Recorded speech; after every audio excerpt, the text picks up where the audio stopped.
Nagsimula kay Yang Bak ng mag-isa habang papalapit ang isang sundalo dala ang isang malaking bag na puno ng mga damit na kailangang tahiin. Sa paggawaan, sumama siya sa iba pang mga babae at sinimulan ang kanyang trabaho. Mabilis at tumpak ang kanyang mga kamay gumalaw. Maayos ang kanyang mga tahi at mas mabilis siyang magtrabaho kaysa sinuman. Ngunit sa halip na paghanga, nakatanggap siya ng mga bulong. Isa sa mga babae na nagngangalang Jongdaek ay nagreklamo na si Yang Bak ay tiyak na nasisiyahan sa isang maswerteng buhay ngayon dahil pumanaw na ang kanyang dalawang biyenan. Dahil nawawala ang kanyang asawa, inakala niya na lahat ng mana ay mapupunta sa kamay ni Yang Bak.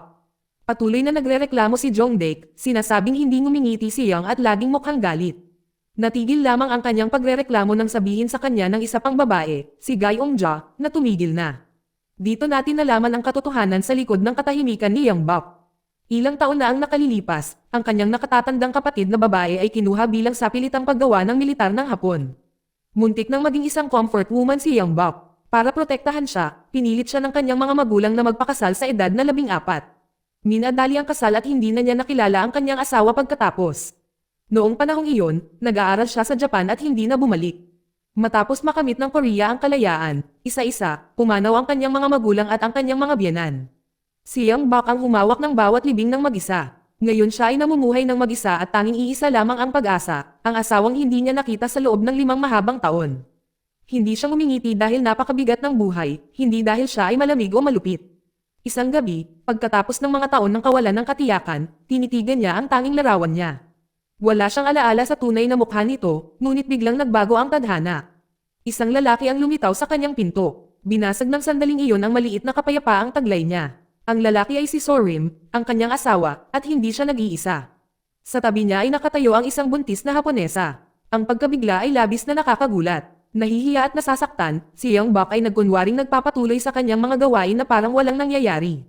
Sa katahimikan, 3 buhay ang nagbanggaan at walang mababalik sa dati. Ngunit kalaunan, nabunyag ang katotohanan. Tinawagan ni Yang Bak si Sorim, ang kanyang asawa. Alam na niya at sa halip na kilalanin ang lugar nito sa buhay niya, sinabi niya rito na hindi niya matatanggap ang kanilang kasal. Plano niyang tapusin ito at hiniling na maghanda itong umalis ng bahay. Narinig ito, nawalan ng malay si Yang Bak. Tumanggi siyang umalis. Ipinaliwanag niya na ginugol niya ang buong buhay niya sa pag-aalaga sa kanyang pamilya at sa tahanan ito. Hindi niya itatapon iyon. Kinabukasan, lumapit siya sa kabilang babae. Ang pangalan niya ay Sakiko. Inanyayahan siya ni Yang Bak sa mga taniman ng sili para magtrabaho. Doon, si Jongdaek, na dating nang insulto kay Yang Bak, ay ipinagtanggol na ngayon. Tinawag niya si Sorim na isang kakilakilabot na lalaki dahil sa pagbabalik niya kasama ang ibang babae. Naniniwala siyang walang pag-asa si Yang Bak laban kay Sakiko. Bigla, sumigaw si Sakiko matapos dumating ang isang insekto sa kanyang kamay. Natarante siya at sumigaw sa wikang Hapon. Agad na binuhusan siya ng tubig ni Yang Bak at binalaan siyang magsalita ng Koreano. Pagkatapos ng kanyang trabaho sa bukid, nakilala ni Yang Bak si Mr. Kang. Tinanong niya kung maaari ba siyang manahimuli para kumita ng dagdag kita, ngunit tumanggi ito. Para sa kanya, walang saysay na bayaran siya kung ang pera ay makakabuti lamang sa babaeng Hapon na nakatira sa kanyang tahanan. Kalaunan, nang binibilang ni Yang Bak ang kanyang sahod, umalangaw sa kanyang isip ang mga salita nito. Lahat ng kanyang kinikita ay ginagamit para suportahan sina Sakiko at ang kanyang asawa, hindi ang kanyang sarili. Dahil sa pagkadismaya, sa wakas ay kumuha siya ng pera mula kay Sakiko at ipinaalala sa kanya na dahil sila ang nakatira sa ilalim ng kanyang bubong, sila ang dapat magbayad. Galit na tumugon si Sakiko at sinabi kay Yang Bak na siya ang dapat lumayo. Ang paratang na iyon ay tumama sa malalim na sugat. Sumabog si Yang Bak, nagbuhos ng maraming taon ng sama ng loob sa Japan dahil sa pagkuha sa kanyang pamilya, sa kanyang kapayapaan, at sa kanyang kinabukasan. Sa kanyang paningin, lahat ng Hapon ay pare-pareho. Walang pagkakaiba. Sa bahay, nagreklamo si Sakiko sa kanyang asawa na nababagabag sa pag-insulto. Ngunit bago pa hamupa ang tensyon, dumating si Yang Bak na may dalang pagkain. Habang kumakain, sinasadya niyang ihiwalay ang mga pinggan, ayaw magbahagi ng espasyo. Hindi ito pinansin ni Sakiko at mahinahong inilipat ang kanyang pagkain para makaupo siya sa tabi ng kanyang asawa. Nang gabing iyon, tumanggi si Yang Bak na matulog sa loob. 2 lamang ang kwarto at ang kanya ay katabi ng kwarto ng kanyang asawa. Hindi niya matiis ang isipin na may maririnig. Nang makita siya sa labas, lumabas si Sorim at sinubukang kumbansihin siya na matulog sa loob. Tumanggi siya, nananatiling pinipigilan ang kanyang pagmamalaki at sama ng loob. Isang sandali ng katangahan ang nagpabagsak kay Sorim sa kanya at sila ay natigilan sa kahihiyan. Sa kasamaang palad, nakita ni Sakiko ang lahat. Sa unang pagkakataon, talagang tumingin si Sorim kay Yang Bak. Napansin niya ang kagandahan nito at sa wakas ay inabot siya ng pagkakasala. Humingi siya ng tawad dahil hindi niya ito kailanman pinasalamatan sa lahat ng nagawa nito para sa pamilya nito. Sinabi niya sa kanya na tinatanggap na niya ito bilang asawa at nais na niyang mamuhay ng maayos kasama ito. Nang marinig iyon, si Young Bok ay natarante at hindi sigurado kung paano magre-react sa biglang pagbabagong ito. Kinabukasan, nagtapat siya kay Jongdae. Inamin niya na kumakabog ang puso niya noong nakaraang gabi. Tinukso siya ni Jongdae, sinasabing maaaring umiibig na siya sa wakas. Narinig ni Sakiko ang lahat habang naglalaba. Nawala sa kanyang nararamdaman. Nakalimutan ni Young Bok na umuulan. Nang sa wakas ay nagmadali siyang lumabas para kunin ang mga labahin, maingat niyang nilinis ang sapatos ni Sorim, ngunit iniwan ang sapatos ni Sakiko para magbabad sa ulan. Ang tunggalian ay nagpatuloy. Sinubukan ni Sorim na magdala ng kapayapaan. Sa pamamagitan ng pag-imbite sa dalawang babae na matutong bamasa at sumulat ng Koreano. Pareho silang tumanggi. Sinabi ni Young Bok na masyado siyang abala sa pagtatrabaho. Casual na nagkomento si Sakiko na si Young Bok ay kayang mabuhay kahit hindi marunong bamasa at sumulat. Ang pahayag ay tumatama sa nerbiyos. Nagalit si Young Bok at lalong tumindi ang kanilang tensyon. Nang makita ang tensyon, sinubukan ni Sakiko na pahinay ng mood. Buong pagmamalaki niyang ipinaliwanag ang kahulugan ng kanyang pangalan at pinagsama pa ang kanilang mga pangalan sa isang salita. Ang bagong pangalan ay nangangahulugang kaligayahan, isang simbolo ng inaasahan niyang magiging kinabukasan nila. Nang gabing iyon, nahihirapan si Young Bok na makatulog. Narinig niya ang kanyang asawa na umuubo ng walang tigil. Nag-aalala, lumabas siya upang tingnan ito. Lumitaw si Sakiko ilang sandali may daladalang panyo at dahan-daang inaliw ito. Habang pinagmamasdan sila, si Young Bok ay nakaramdam ng maliit at selos na para bang wala siyang lugar sa tabi nila. Ngunit ang selos na iyon ay nawala nang mapansin niya ang panyo na may bahid ng dugo. Ang tanawin ay tumama sa kanya ng isang masakit at pamilyar na takot. Kalaunan, hinugasan niya ang mga damit nito na may nanginginig na mga kamay. Lumapit si Sakiko at sinabihan siyang tumigil dahil hindi nawawala ang mga mantsa. Inamin niya na maraming beses na niyang sinubukan, ngunit tumanggi si Young Bok na makinig. Nagreklamo siya at tinawag na hangal si Sakiko dahil sa pag-iisip na hindi niya ito maaayos. Sa kanyang isipan, ang paglilinis ng dugo ay nangangahulugan ng pagliligtas sa kanya. Pagpapanumbalik sa kanya sa dating lalaki. Hindi niya napansin na si Sorim ay nakikinig. Sa wakas ay sinabi niya sa kanya ang totoo. 6 na taon na ang nakalilipas, nabilanggo siya sa Tokyo dahil sumali siya sa isang grupo na nag-aaral ng wikang Koreano. Sa bilangguan, nagkasakit siya ng tuberculosis. Nang makuha ng Korea ang kalayaan, siya ay pinalaya at pinauwi. Ngunit ngayon ay alam na niya na malapit na siyang matapos ang kanyang buhay. Kinabukasan ng umaga, muling tumitindi ang tensyon. Nakita ni Young Bok si Sakiko na nagsasampay ng kanyang mga damit at bigla siyang sinampal. Sinisi niya si Sakiko at ang lahat ng mga Hapones sa kanyang pagkakasakit sa pagdurusa na kanyang tiniis.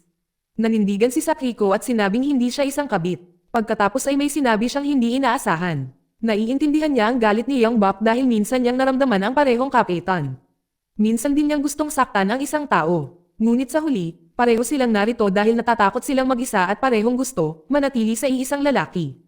Natigilan si Young Bok at natahimik. Habang nagsisimulang maramdaman ang pagkakasala ng ibabaw, lumitaw si Sorim sa labas ng bahay. Sinalubong niya si Young Bok gamit ang isang bisikleta. Sinabi niya na hindi siya marunong magbisikleta, ngunit malumanay niya sinabi sa kanya na tuturuan niya siya. Nang hapong iyon, nag-alala si Young Bok nang hindi umuwi si Sakiko. Hinanap niya siya at natagpuan siya malapit sa isang ilog kung saan siya nadulas at nasaktan ang kanyang bukong-bukong.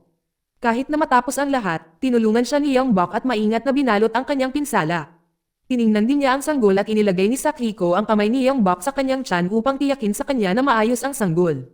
Sa unang pagkakataon sa loob ng 5 taon, isang maliit na ngiti ang lumitaw sa mukha ni Young Bok. At kakaiba, isa na namang maliit na pagtatalo ang sumunod, ngunit sa pagkakataong ito ay parang mas mahina, halos mapaglaro, isang sandali na nagmamarka ng simula ng isang bagong bagay sa pagitan nila. Sa pagbabalik, tinulungan ni Young Bok si Sakiko sa kanyang mga sapatos. Nagtanong si Sakiko tungkol sa singsing na laging dala ni Young Bok. Ipinaliwanag niya na pagmamayari ito ng kanyang ina at naglalaman ng mga alaala ng kanyang pamilya. Pagkatapos ay ibinahagi ni Sakiko ang kanyang sariling nakaraan. Siya ay pinalaki bilang isang ulila, walang pamilya, walang lugar na mapabilang. Ang pag-amin ay ikinagulat ni Young Bok. Pagkatapos ng lahat ng oras na ito, sa wakas ay napagtanto nila na hindi naman sila gaanong naiiba. Nang gabing iyon, nagbago ang kapaligiran. Nagtimpla si Young Bok ng tsaa para kay Sakiko at binigyan pa ito ng isang bagong pares ng sapatos. Nangako siyang paprotektahan ito hanggang sa ipanganak ang sanggol. Tahimik silang pinanood ni Sorim ng may ginhawa at kaligayahan. Sa unang pagkakataon, ang kanyang dalawang asawa ay hindi na nahati dahil sa galit, kundi dahil sa pagunawa at pagmamalasakit. Kinabukasan umaga, binisita ni Yang Bak si Gyeongja upang humingi ng ilang damong dagat. Mabuti na lang at mayroon natitirang kaunti pa. Habang iniaabot niya ito, tinanong ni Gyeongja kung kailan inaasahan ang sanggol. Hinulaan ni Yang Bak minsan ngayong buwan. Pinuri ni Gyeongja ang kanyang kabaitan at pagmamalasakit, ngunit ipinaalala sa kanya na huwag kalimutan ang kanyang sarili. Balang araw, kakailanganin din niya ng damong dagat. Pag-uwi, sinimulan ni Yang Bak ang pananahi ng mga damit para sa anak ni Sakiko. Ang bawat tahi ay nagpapakita kung gaano siya nagbago, at kung gaano siya kalalim ngayon sa pagmamalasakit. Habang siya ay nagtatrabaho, tahimik na pumasok si Sorim sa silid upang kumuha ng libro.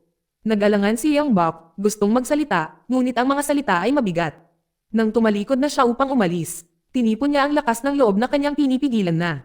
Hiniling niya sa kanya na matulog sa kanyang kwarto ng gabing iyon. Pumayag si Sorim. Nang gabing iyon, magkasama sila sa iisang kwarto, kahit na magkalayo sila. Sa katahimikan, sinabi niya sa kanya ang isang bagay na taos-puso. Nagpapasalamat siya na nakilala niya ito at umaasa na hindi siya maiiwan ng masasakit na alaala. Hinawakan niya ang kamay nito at iniwan siyang may huling kahilingan. Pagkatapos manganak ni Sakiko, kailangan niyang matutong magbisikleta. Naniniwala siyang kakailanganin niya ito balang araw. Dahan daw ang tumanggaw si Yang Bak. Puno ng luha ang kanyang mga mata. Ang kanyang mga salita ay parang palm. Kinabukasan, sumigaw si Sakiko sa sakit. Darating na ang sanggol. Nagmadali si Yang Bak para tumulong at tumakbo upang ipaalam kay Soyeon na hinihiling sa kanya na manatili sa tabi ni Sakiko habang sinusundan niya ang mga kababaihan sa nayon. Ngunit habang tinatawag niya ang kanyang pangalan, may mali sa pakiramdam. Nanatiling tahimik si Soyeon.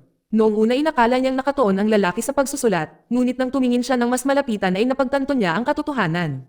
Wala na siya, nawala ng malay si Yang Bak. Napakalaki ng kalungkutan. Naghintay siya ng 5 mahabang taon para sa pagbabalik nito na umaasa sa isang bagong simula, ngunit sa halip ay ibinigay ng tadhana ang pagkawala sa kanya. Hawak ni Sakiko ang kanyang bagong silang na sanggol habang sinusubukang ay proseso ang lahat. Bigla siyang nakarinig ng ingay sa labas. Sinusunog ni Yang Bak ang mga libro at alaala ni Soyeon. Sumugod si Sakiko sa kanya at natagpuan siyang bumagsak sa mga sandali ng kawalan ng pag-asa malayo sa ganap na pagsukok. Mahigpit siyang niyakap ni Sakiko at nagmakaawa sa kanya na magpatuloy sa buhay. Masyado na silang nakaligtas para sumuko ngayon. Dahan-daang umuusad ang panahon. Sama-sama silang nagsimulang matuto kung paano mabuhay muli. Tinuruan ni Sakiko si Yang Bak kung paano sumakay ng bisikleta. Noong una, si Yang Bak ay natakot ngunit hinikayat siya ni Sakiko na ibahagi ang mga alaala mula sa Japan kabilang ang panahon na siya ay bumangga sa isang pader at nawala ng trabaho. Nakinig si Yang Bak, ang kanyang takot ay napalitan ng kuryosidad, hindi alam na binitawan na ni Sakiko ang bisikleta. Nagbibisikleta na siya ng mag-isa. Lumilipas ang oras at tila kalmado ang buhay ngunit ang kapayapaan ay hindi nagtatagal. Isang araw, binanggit ni Gyeongja kung gaano katahimik ang hangganan sa pagitan ng Hilaga at Timog Korea. Ang katahimikan ay nakakabagabag. Pagkatapos ng walang babala, isang malakas na pagsabog ang yumanig sa distansya. Naramdaman ni Yang Bak na may mali. Sinubukan ng mga tao sa paligid niya na kumilos ng normal ngunit nananatili ang pagkabalisa. Nang gabing iyon, isang mas malakas na pagsabog ang yumanig sa lahat na gising. Sandaling sinubukan nilang kumbansihin ang kanilang mga sarili na isa lamang itong pagsasanay militar ngunit pagkatapos ay nagsimulang tumunog ang mga alarma at ang katotohanan ay naging imposibleng baliwalain. Tumingin si Yang Bak sa bintana at nakita ang kaguluhan na nagaganap. Siya at si Sakiko ay mabilis na umalis ng bahay kasama ang iba pang mga taga-nayon na tumatakbo para sa kanlungan. Sa gitna ng takot at kalituhan, ibinalik ni Yang Bak ang ipit at minsan ay kinuha niya mula kay Sakiko, isang maliit na kilos na nagsasabing lahat ng hindi nila masabi. Nangako siyang haharapin nila ito tulad ng lahat ng iba pa nilang naligtasan, ngunit mabilis silang nahaharap sa panganib. Isang grupo ng mga sundalo ang sumalakay sa lugar upang hanapin ang kalaban. Nagsimulang umiyak ang sanggol at ang tunog ay nakakuha ng atensyon. Nang magsalita si Sakiko ng kanyang Japanese accent ay ibinigay siya. Nagpa siya ang commander na kunin siya. Natarante si Yang Bak at kumilos ng walang pag-aalinlangan. Tumakbo sila sa kagubatan kasama ang mga sundalong nasa likuran. Umalangaw ang mga putok ng baril sa mga puno. Maingat silang gumalaw at sinisikap na huwag magingay ngunit naging malinaw na hindi sila maaaring tumakbo ng magkasama. Sinabihan ni Yang Bak si Sakiko na kunin ang sanggol at tumakas habang ginagambala niya ang mga sundalo. Tumanggi si Sakiko sa una ay takot na mawala siya, ngunit iginiit ni Yang Bak. Kung mananatili silang magkasama, mamamatay silang lahat. Ipinaalala niya kay Sakiko ang isang lugar na minsan nilang napuntahan, isang puno na may markang pula at dilaw na tela. Iyon ang magiging tagpuan nila at kung hindi siya darating paglubog ng araw, dapat bumalik si Sakiko sa Japan kasama ang sanggol. Bago umalis si Yang Bak tinawag siya ng isang bagay na hindi niya pa nasabi ng malakas. Tinawagan niya ang kanyang nakatatandang kapatid na babae. Pagkatapos ay tumakbo siya, hindi dahil sa takot kundi dahil sa pagmamahal. Hinabol siya ng mga sundalo papasok sa loob ng kakahuyan. Napapaligiran siya. Tumaas ang mga sandata hindi dahil siya ay Hapon kundi dahil pinotektahan niya ang isa. Isang putok ng baril ang tumapos sa lahat. Sa tagpuan sa ilalim ng may markang puno, naghihintay si Sakiko Karga ang kanyang anak at umiiyak. Lumubog ang araw. Dumating ang gabi. Hindi na bumalik si Yang Bok. Lumipas ang mga taon, binago ng panahon ang lahat. Si Sakiko ay isa na ngayong matandang babae. Sa tabi niya ay nakaupo ang isa pang babae na malaki na rin, ang kanyang anak na babae. Ang anak na babae ay ipinangalan sa babaeng hindi niya nakilala, si Yang Bok. Tinanong ng anak na babae kung bakit ang kanyang ina ay tila nawawala sa pag-iisip. Ngunit si Sakiko ay nawala sa isa pang alaala, isang alaalang hindi niya kailanman nasabi ng malakas, ang alaala ng isang batang babae na naghintay ng maraming taon para sa pag-ibig. Para lamang ibigay ang kanyang buhay sa pagprotekta sa isang taong itinuring niyang minsan bilang kaaway at kalaunan bilang pamilya. May hawak si Sakiko ng kwintas. Ang ibinigay sa kanya ni Yang Bok noong unang panahon. Ang kanyang ngiti ay mapait. Kinuha ng panahon ang lahat maliban sa alaala ng batang babae. Sa kanyang puso, si Yang Bok ay hindi kailanman tunay na nawala. Dito nagtatapos ang kwento. Salamat sa panonood.